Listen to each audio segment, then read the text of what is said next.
Welcome back to some more battles. We are in the open Great League again. Today we're going to be using the Unova Stunfisk paired with the Galarian Corsola and the Shadow Dusknoir in the back. This lead here is really fantastic and they swap into their fighter.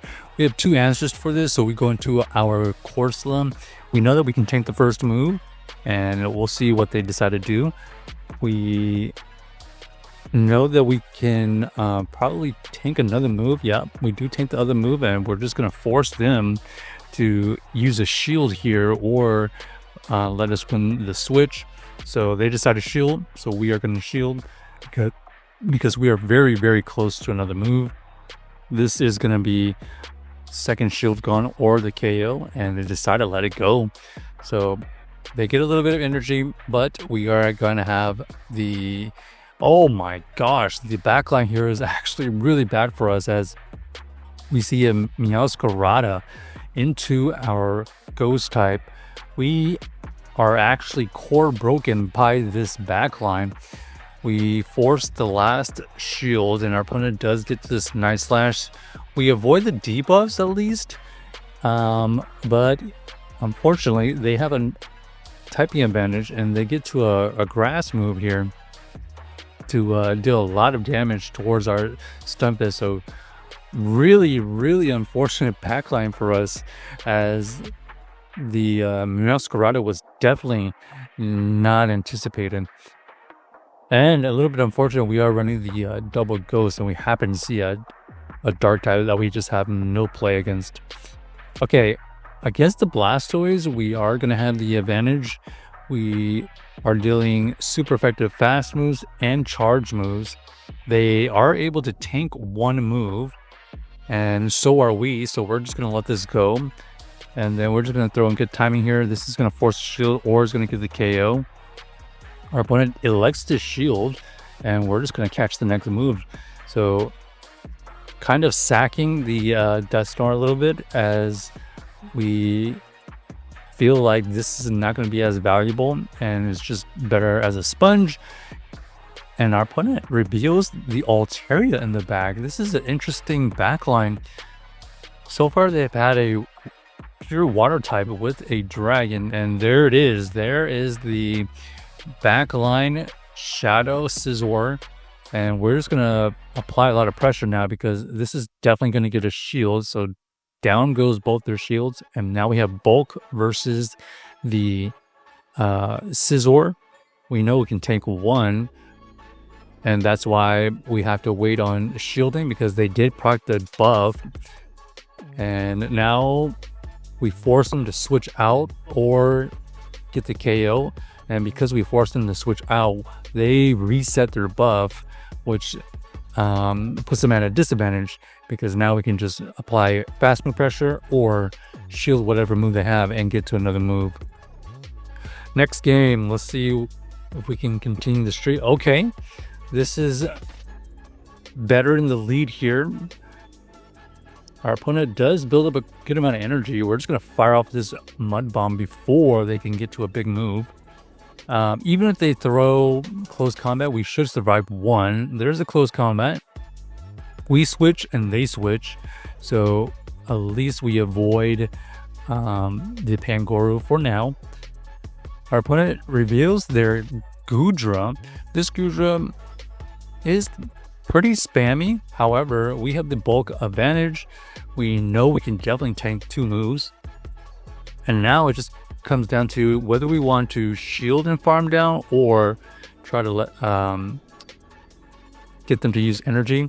And our opponent gets the farm down, but we get so much extra farm that if they come back in with the Pangoro, we're almost at two moves. There's a Night Slash, and it was a cap tide, so we are going to expend the energy. And unfortunately for our opponent, there is the Talonflame. The Talonflame has to come in a shield, as we have the energy for our discharge. We go for the bait, that's fine. All we have to do now is shield this, force their last shield. Well, we actually don't need to shield the last. We don't need to force the last shield because they're so low. that these Thunder Shocks from the Stunfisk is going to be enough. So GG's to our opponent, barely able to win that game off of a pretty sketchy lead, especially if they recognize that their Pangoro was really good in their backline. If they shielded at any point, we would have been in big trouble. Okay, here goes another fighter. This time it's the pure fighting, and our opponent does build up to 2 moves. They throw on Captai here, and close combat is used, but we get to a Mud Bomb right on timing, so this is going to get the shield right back. Now we know that because they're debuffed, this move here will not KO, and we force out the switch into their Dusknoir. Because we have the shield advantage and energy advantage, this is favorable for us. We get their last shield actually, so they're just going to farm down.